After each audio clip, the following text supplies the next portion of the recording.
Nadie como este gran maestro ha imaginado una humanidad más gaya y riente. Las fiestas, los trabajos, las estaciones se alegran bajo sus pinceles.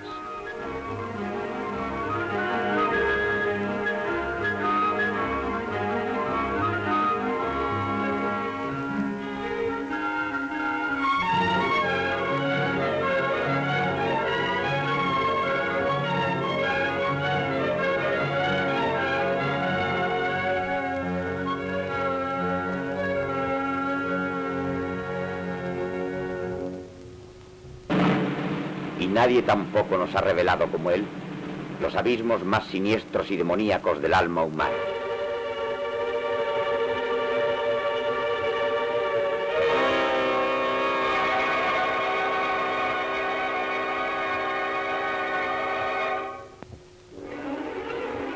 Al frente de esta zona de su inspiración, donde bullen todos los espantos, colocaríamos esta estampa de los caprichos. El sueño de la razón produce monstruos. Cuando la razón duerme, vuelan todos los pájaros de las desdichas y asoman las fieras y las tentaciones nocturnas.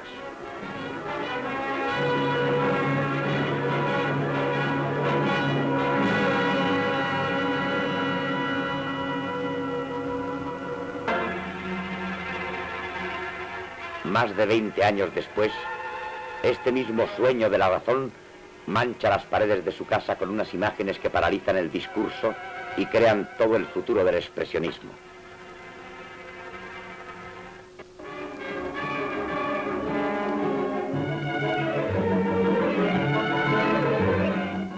En 1819, Goya adquiere la quinta que se llamó del Sordo y decora sus muros con estos caprichos de un horror desenfrenado. El comedor en la planta baja y el salón en la principal se ilustran con estas pinturas hoy pasadas al lienzo y legadas al Museo del Prado por el barón de Erlanger. Su hijo Javier dice de estos cuadros que siempre los miró con mucha distinción, teniendo un particular gusto en verlos todos los días. No hay posibilidad de ordenar esta serie por un sentido historial y ni siquiera rotular cada composición.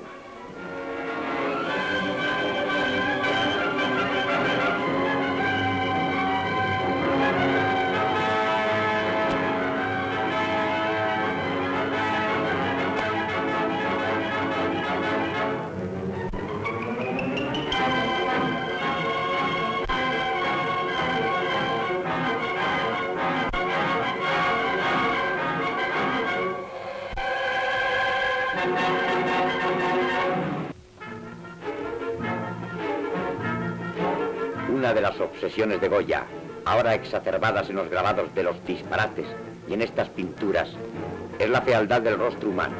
Esta fealdad crea una humanidad enloquecida y mema. Para Goya el mal y la estupidez son los númenes del mundo. Y estos rasgos faciales en los que se exacerban los propósitos criminosos y asoman las fuerzas del abismo, constituyen en este momento su creación más genial.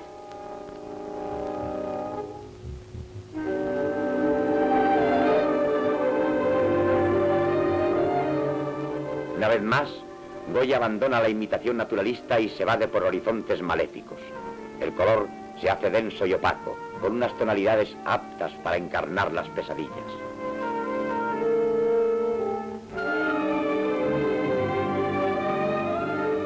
El destino de cada ser se encuentra fatalizado en estas cabezas modeladas por delirios.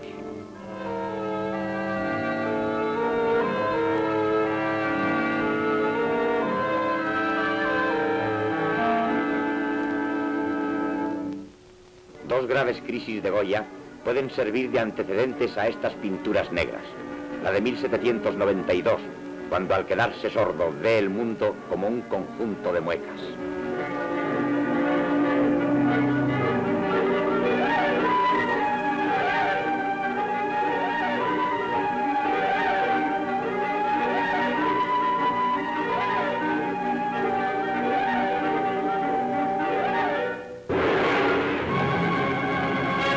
La guerra de la independencia que desencadena su visión pesimista de la humanidad.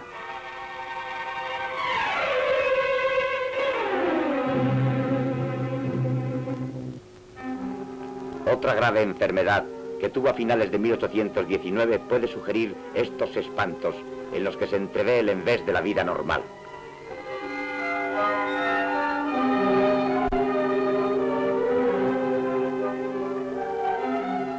Unas ansiedades que no se pueden concretar inspiran estas formas, imaginadas desde las torpezas y los instintos que solo asoman en las nieblas del sueño de la sinrazón. Se advierte que esas expresiones desaforadas han ido directamente del alma al pincel. No caben esclarecimientos ante este amasijo de rostros desorbitados.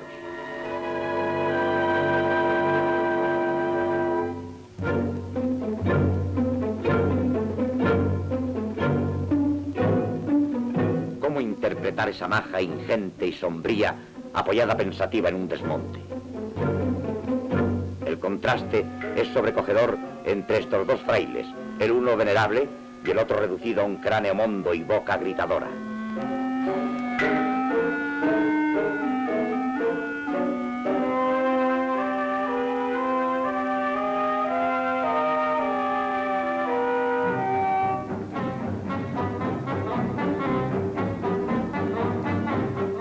Su Judith aparece desprovista de toda gracia femenina y aun de toda nobleza bíblica, esgrimiendo un cuchillo de cocina.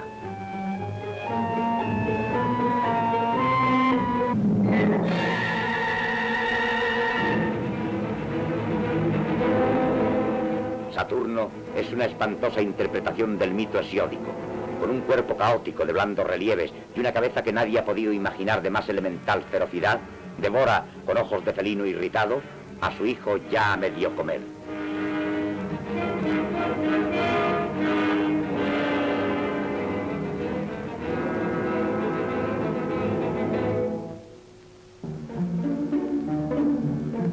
Todas las cabezas se amontonan en una pirámide de expresiones desencajadas en esta romería de San Isidro, tumulto de rostros aulladores, como si los desesperados del mundo descendieran en masa a imponer su justicia.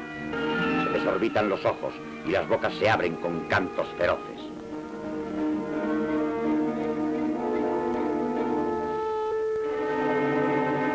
Otra interpretación de la romería a la fuente de San Isidro nos sitúa ante unos paisajes abruptos, con grupos de madrileños casi comatosos, cuarteados, con los rasgos tan exacerbados que parecen una asamblea de caretas.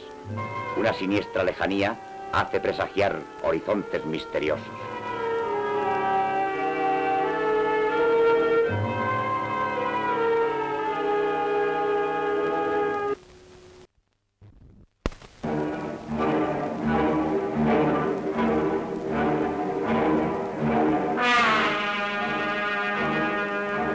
Quizá el límite de las deformidades faciales lo ha alcanzado Goya en la reunión sabática. Los rasgos más torcidos, las intenciones más aviesas, toda la maldad que cabe en la fealdad, se reúne aquí en una asamblea donde las miradas tienen clarividencia diabólica.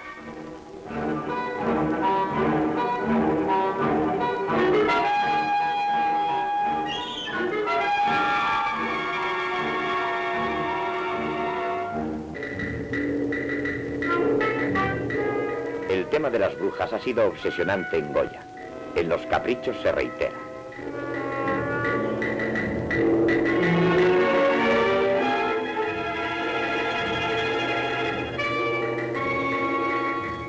En algunos cuadros de época más feliz aparece esta preocupación por el vampirismo.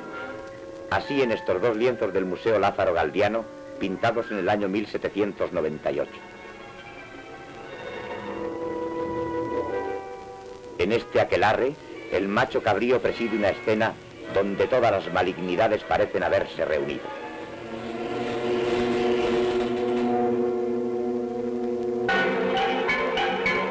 En las viejas comiendo, la expresividad en sus aspectos más repelentes parece haber alcanzado el último límite. Hilarante la una, desdentada y golosa, símbolo de la gula triste. Y la otra, recomida y ulcerosa, con chato cráneo como una monda calavera. En los disparates encontramos análoga faz de risa estúpida.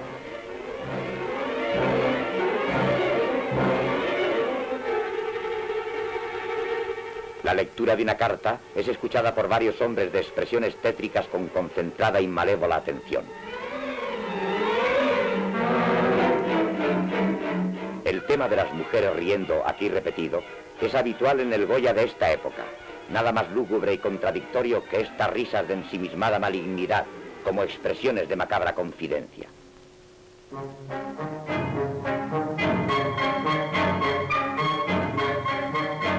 También en los disparates aparecen estas cabezas de pasmada hilaridad.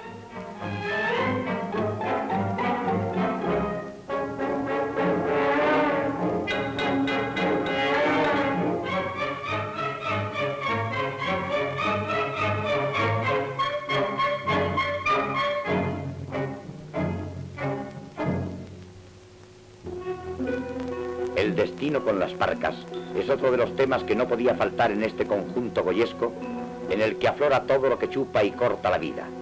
Vuelan estos 4 espantapájaros, modelados con unos cuerpos de pesada y negruzca materia en un círculo falto de toda gracia y armonía de composición. Sus formas gafas llevan consigo toda la fealdad y sin razón de la muerte.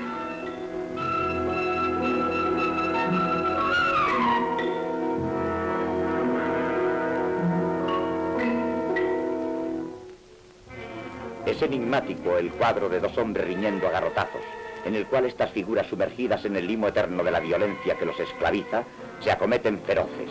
Parece que son el símbolo de la humanidad con un destino fratricida. Se yerguen solitarios en el último día del mundo, como en el apocalipsis byroniano. Y en la desolación final solo triunfa el odio de los hombres.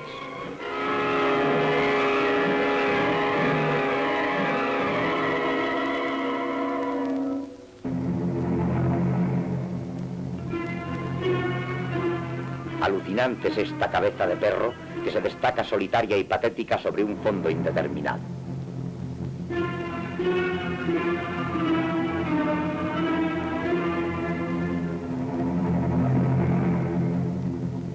Y queda por último esta visión fantástica.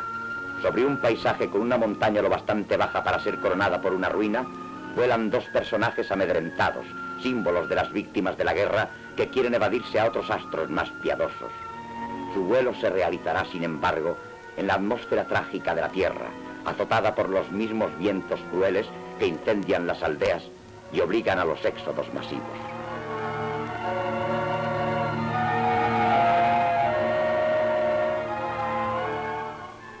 A sus pies se extiende un valle con episodios bélicos. Pululan las alusiones a esas terribles presencias de las guerras que tanto habían impresionado a Goya.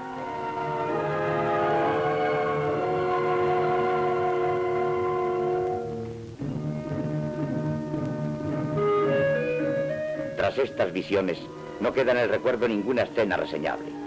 Solo la huella de cabezas tumefactas, de expresiones crispadas, de figuras sin solidez física flotantes en el aire o en el ensueño. El mundo de la subconsciencia, superponiéndose a la realidad, entra en el arte y se crea ahora todo el horizonte de la pintura moderna.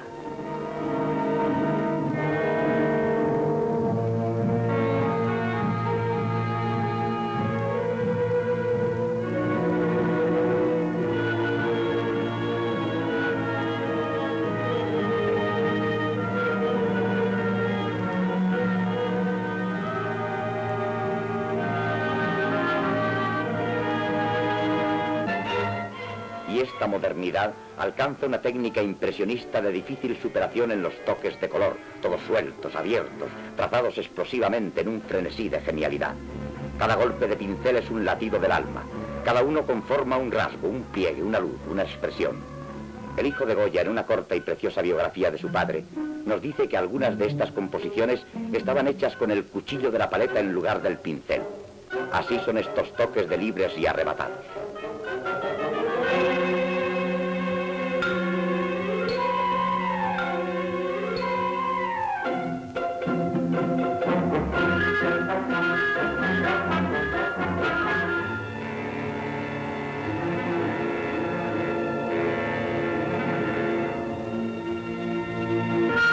Con estas pinturas, el alma se ha liberado de la naturaleza, de sus criaturas, de sus colores, de sus bellezas y de sus hipocresías.